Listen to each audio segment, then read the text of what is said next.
Hello and welcome to another effective, meaningful conversations on Mel Patrika. Apologies, I have a croaky voice. Monday evening doesn't help anyway. Today we are here to talk to two stalwarts of the community who are actively working for issues that affect us, affect the future generations. We are talking about issues like mental health, domestic violence, racism, and you can think of anything. And we are talking about the work they have done. We are talking about the movies. They have excellent content that helps us raise awareness in the community. We are talking about the cast seen and heard. I have with me, as you can see on my screen, I have Molly Gangulia, I have Dr. Manjula O'Connor, and the founder and the visionary director of Mel Patrika, Shubhamdi, as I lovingly call her. But before I formally introduce these guys to you, I would like to acknowledge the traditional owners of the land on which all of us are meeting tonight, the land of the Kulin Nation. And I would also like to extend my respects to their elders, past, present, and emerging. On that note, I'm really honored to have Dr. Manjula O'Connor with us, a leading psychiatrist and advocate for women's rights, and Molly Uncle, acclaimed actor and activist, and Shubhamdi, who's the editor of Mel Patrika, a publication founded with a mission to spotlight social issues and foster community awareness. On that note, thank you everyone for being here with us tonight. I have a few questions to start with you, Dr. O'Connor. What inspired this collaboration between AustralAsian Centre for Human Rights and Health and Creative Movies for this festival? Oh, okay. So I think that Muli is probably better placed to answer that because he was the one who approached me about doing a collaborative work. And I think I'm not sure why he got this idea, but it's been a brilliant idea. So Muli, maybe you like to take it up. Actually, I will blame it on this famous movie maker, Mira Nair. So last year we ran a thing called Thai Creative because generally in Australia there's a lot of creative people, but their business sense is totally missing. So having been a founder of Thai, we ran that session, and the first session was a masterclass with Mira Nair that I did. And Mira Nair said one thing. Somebody asked him about what's the issue in Australia. He said, you're one of the most creative countries in the world. He gave the example of his DOP. DOP is the director of photography in her first film. And he said that she could use them because he was new. He said, I can't afford to use him now. So you're a small country, you have to collaborate. So we were making films. And at the same time, last year in IFFN, we saw the film that over almost 3 years, isn't it, Manjula, that you made called Finding Affection. Uh, And it was so 2 years. powerful. Yeah, Sorry, 2 years. 2 years. So I thought that, and I needed really somebody to guide me about the actual issues, the reality, because I'm a storyteller, and some of the later films, where we sat down with Manjula, maybe two or three goes, and Manjula would look at it and then give us some sense of, can this happen in real life? Because if you don't reflect reality in movies, you have not done your job. It would not hit the audience. So that was the purpose, I suppose, of our collaboration. And hopefully, some other people have joined us, and some very good things will happen in the future.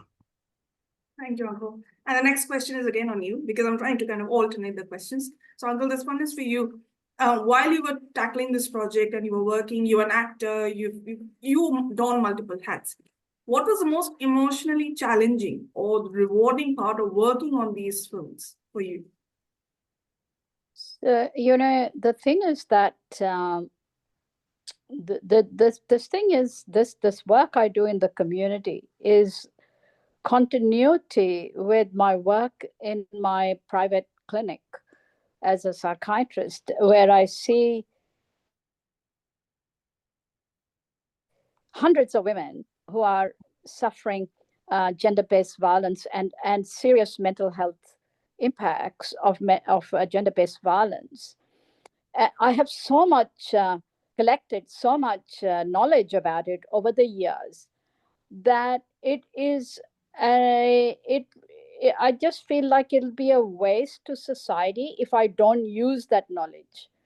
And that is what I bring to this film, Finding Affection. It's based on collective stories of women that also have given me an idea of what the solutions possibly could be.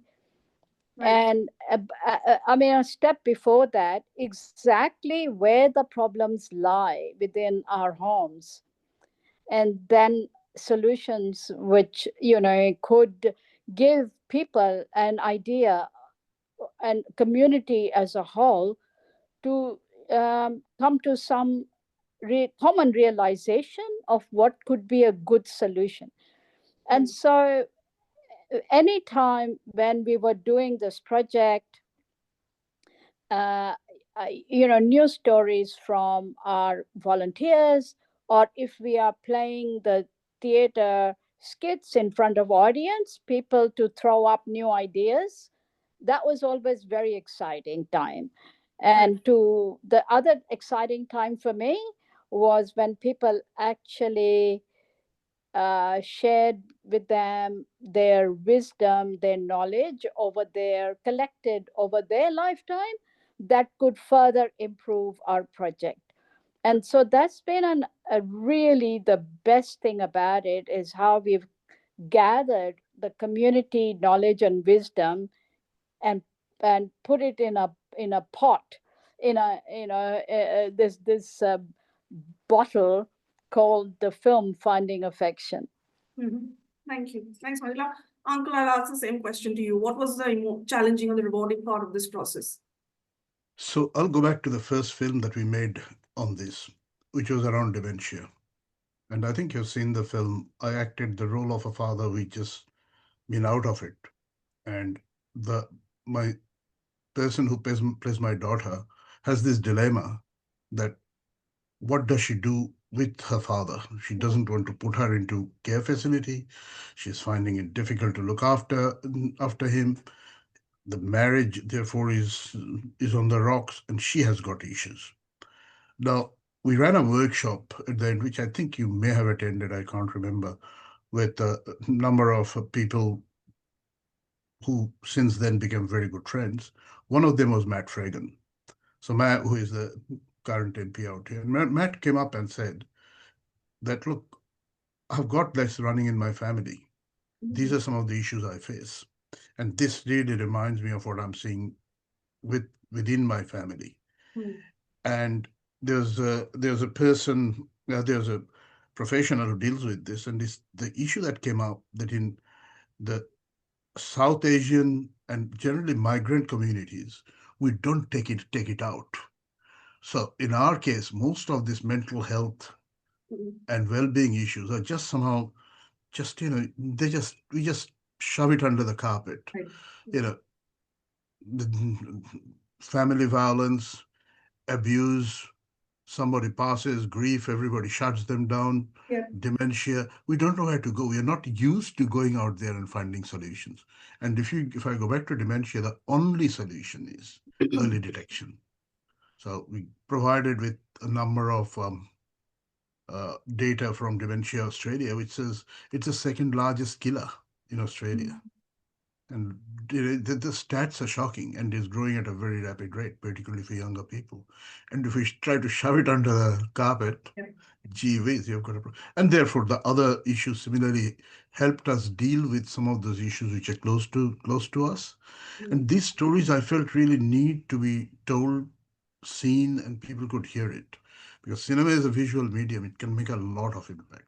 The second issue is these kinds of short films are very difficult to watch. A lot of people wanted to watch it. We have won a lot of awards all over the world, but we couldn't. And I felt that, watching these films on a movie screen, on a PC screen or your mobile, it's just loses its impact. So I wanted it to be shown in a movie. So thanks to the work that we have done together, I mean, I'm very excited that at last we're able to show it, and also giving something back to the cast and crew. They really put their heart into it.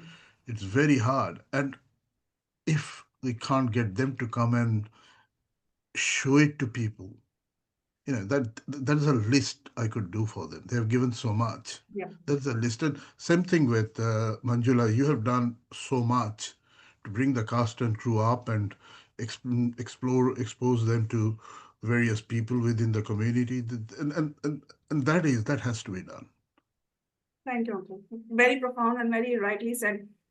Our communities, we don't talk about a lot of things. We talk about houses and cars, but the issues that matter, they're very close to heart. They're not often shoved under the carpet. Manjula, I want to come to you. Uncle rightly mentioned that dementia, be it racism, mental health, domestic violence, these are taboo topics, literally taboo topics in our community, right? Why do you think people hesitate to talk about it? And do you think storytelling is an effective medium to communicate the message across the table?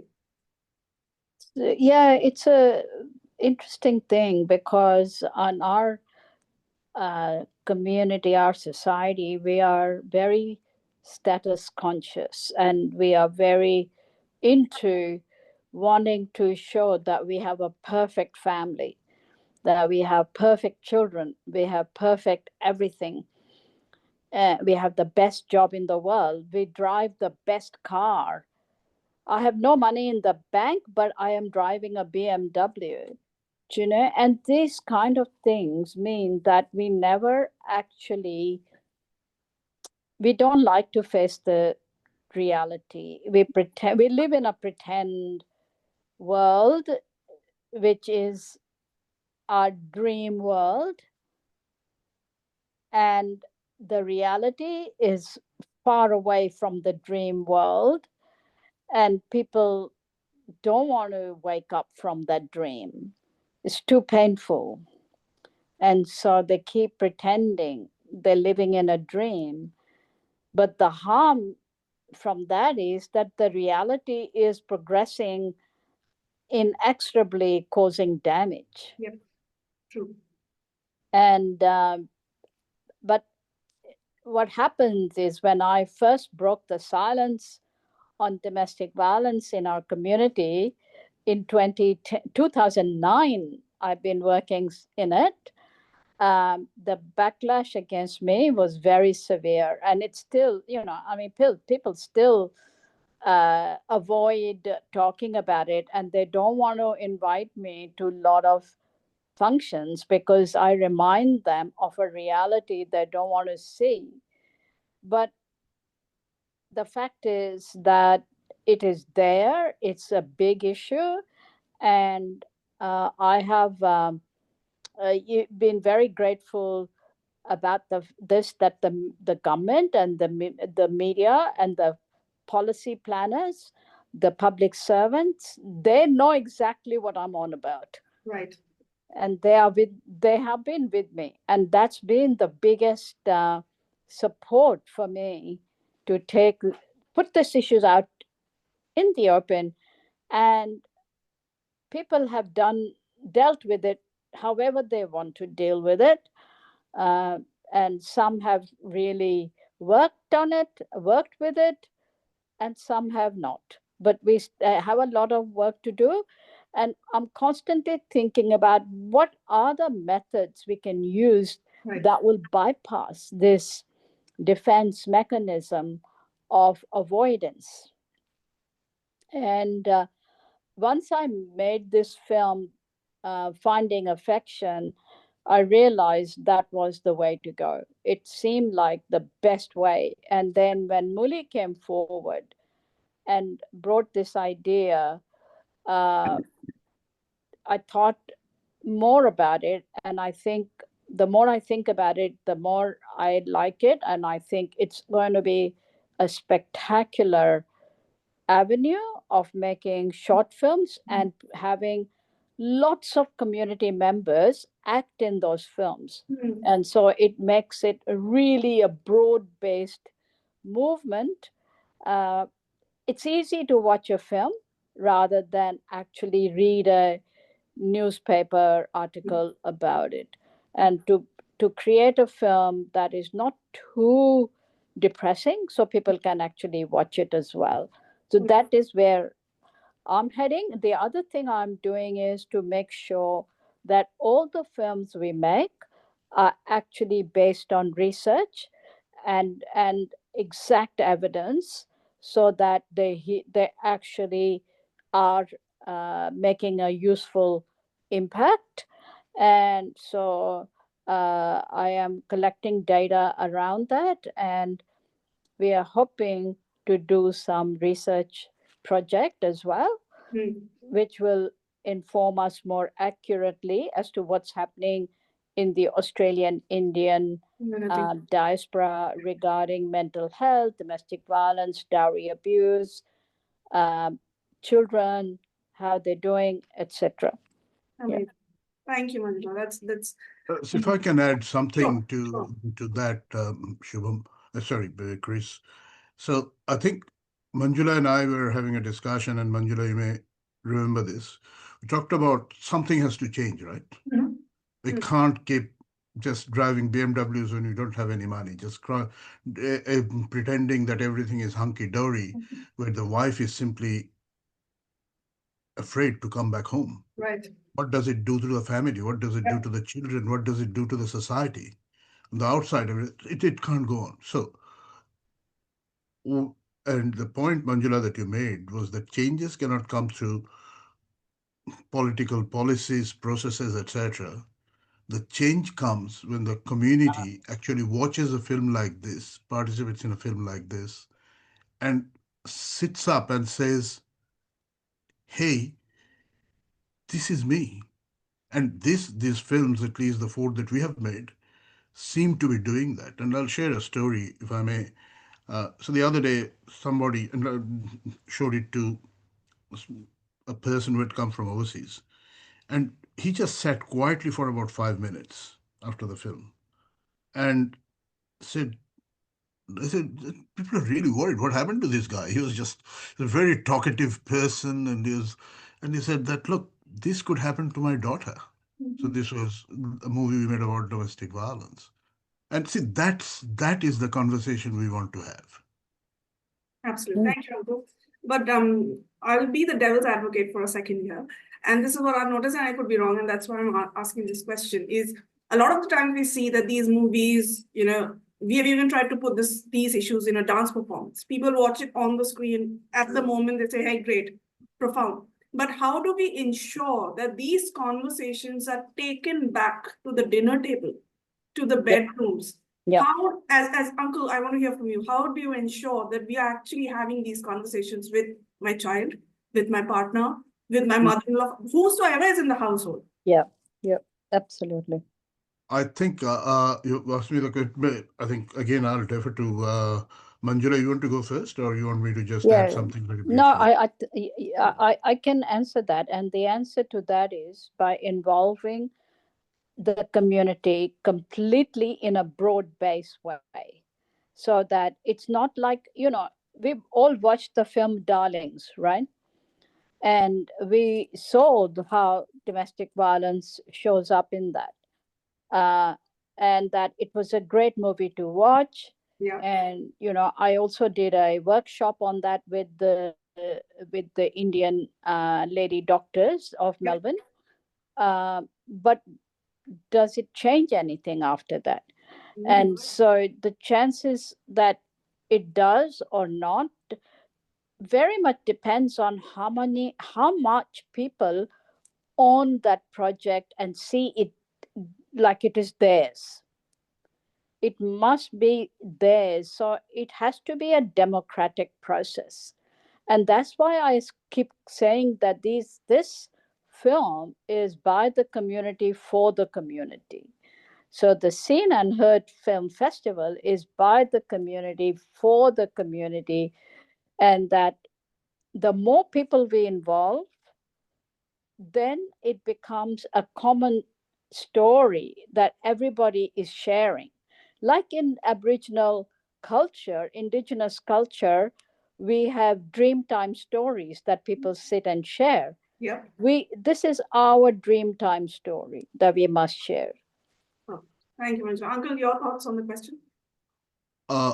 First, I think these kind of issues can be depressing and gory.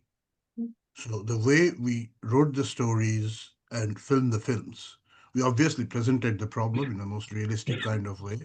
and they're mostly based on real stories or incidents that we have seen.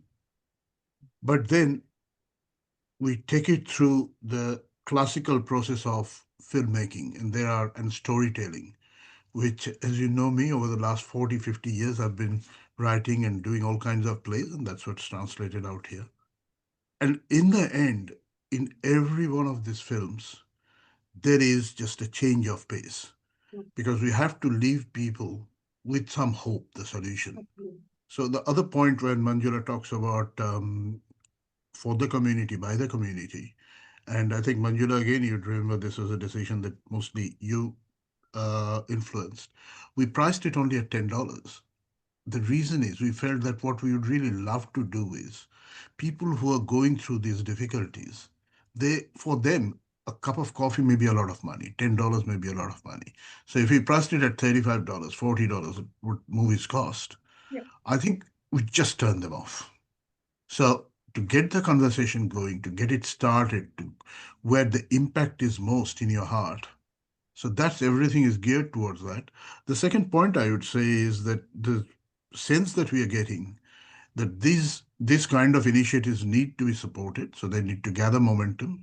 Yeah. And obviously, to gather momentum, to make good movies, you need good funding. Mhm. So that is probably our biggest challenge Absolutely. because I mean the short films that we have made is we have just funded it ourselves. That's why they're short. Right. But now these stories can be developed and so on. That is probably the biggest challenge that we face at the moment. Absolutely. Thank you. Shubhamdi, I'll let you take over the stage now. Thank you. For some reason, the camera is not working, so you just have to hear my voice. I just want to ask, and Molly Kaku, you or Manjulaji, any of you can answer this question.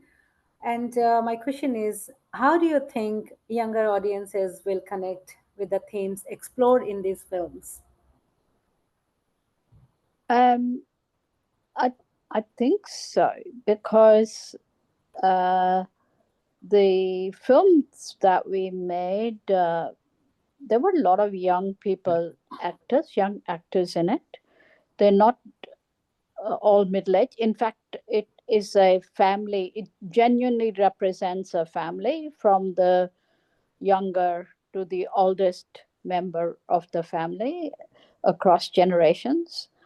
Um, and the that's one thing is that, and the second thing is that the more films that we make that talk to young people, that are about young people, their issues, their ideas, their solutions, then the more relevant it will become. And that is our actual goal, to do that. And unless young people are engaged, no change will happen. Yeah. Another question. I've got two answers to that, Shubham. The Sure. first is it is very important because sometimes we forget the impact that, let's say, any of these mental health issues can have on younger people. Mm-hmm. So the impact can be quite severe, but they express it differently. Of course. So we're actually we've got a whole stream of things that we plan to do in the future. And one of them is, in fact, is based on the story of a young person. And when they're exposed to two different models in a family, in a dysfunctional family and in a very functional family, I'll not give away the secrets at the moment. How do they react? So Mm-hmm. that will be the essence of that film. And even with the current films that we have made, I think from when I've shown them to, and the question is what is young, right? To me, Correct. Chris, you're young and Shubham is young. But to me, I'm talking about 20, 25-year olds. When they see some of these films, they realize that this is actually happening to them because they're young adults. Mm-hmm. So these Absolutely. decisions impact on them. Mm-hmm. And my last question to you, Molikaku, what's one message you hope audiences carry home after watching your films? Um, Look, the main message that I have is first, let me tell you about the four films, then the messages would become easier. So, the first one is dementia that we talked Mm-hmm. about. The Yep. second one is on domestic violence. The third one is called grief. Mm-hmm. So this is the situation of a couple where the wife has passed, and it's a particular condition called bereavement hallucination. Mm-hmm. And I just witnessed this myself firsthand when I did the final rites for a friend of mine whose wife did pass about 2 weeks back, up Mm-hmm. close and personal. And sometimes they sense that the other person is with them. They realize that person has passed, but the other person is with them. And so it deals with that. And it's very complex. So we have used a particular, very stylized approach for that in saying that how do you even represent a ghost? Because this is not a gory film. Mm-hmm. This is film about emotions. Correct. Um, so,